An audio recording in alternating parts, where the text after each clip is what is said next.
Non, écoutez, nous à l'UDC, on est légaliste. On est républicain, on agit conformément à l'éthique. Le problème de pétition sont réglés par la loi portant règlement intérieur de l'Assemblée nationale. Vous lisez les dispositions des articles 81, 82, 83 du règlement intérieur de l'Assemblée. Ça règle et démontre quelle est la procédure, quel est le motif. Il me semble que le motif évoqué par mes camarades ne rentre pas dans le cadre prévu par cette loi-là pour susciter une pétition. Ça, c'est sur le plan légal, mais sur le plan politique. Nous ne pouvons pas à l'Union démocratique comprendre que notre Parlement tarde à ouvrir le débat sur une crise, mais qu'on soit prompt à réagir contre un Parlement qui a osé ouvrir le débat sur la question. Pour nous, c'est véritablement insensé. Et donc, c'est pour cela que l'UDC n'est ni fini ni raisin par rapport à cette pétition. Et l'Assemblée n'est pas un palais de justice. Elle ne peut pas parler quelque chose du Cameroun qui se ne passe pas. Était quelque chose de bias, on peut dire, parce que ce qu'il a écrit à l'Amérique était condamnable.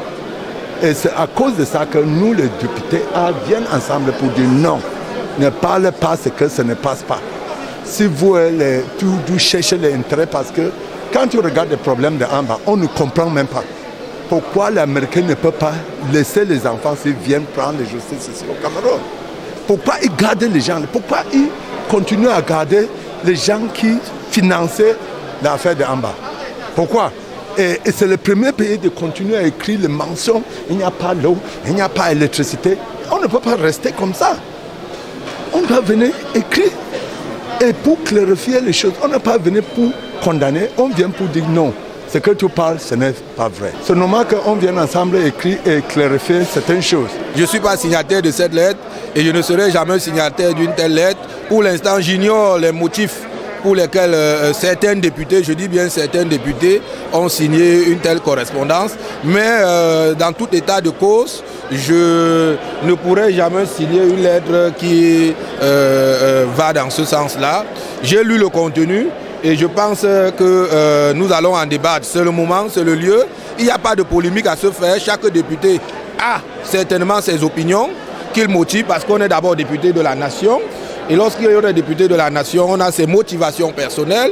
Et maintenant, il faut aller sur le fond pour demander les raisons, les mobiles qui peuvent amener un groupe de parlementaires à prendre une telle position. De façon péremptoire, on ne peut pas se prononcer. Mais le moment est venu qu'on va interroger nos collègues, nos amis, pourquoi est-ce qu'il y a eu une telle pétition d'une partie des députés alors que c'est la Chambre entière qui devait décider. Et pourquoi ne pas inscrire la crise anglophone à l'ordre du jour? C'est ce que nous attendons au lieu de faire des pétitions. Le PCRN n'a pas signé parce que le PCRN n'a même pas été informé.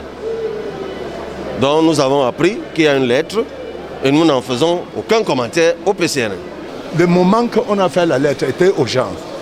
Bon, les députés qui étaient à Yaoundé, on a signé. Hein?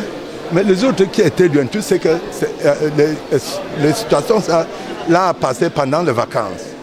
Bon, beaucoup de députés étaient hors de Yaoundé. Bon, certains de nous ont voyagé pour venir signer le papier là. Mais si les autres ne viennent pas, ce n'est pas pour dire qu'il a refusé.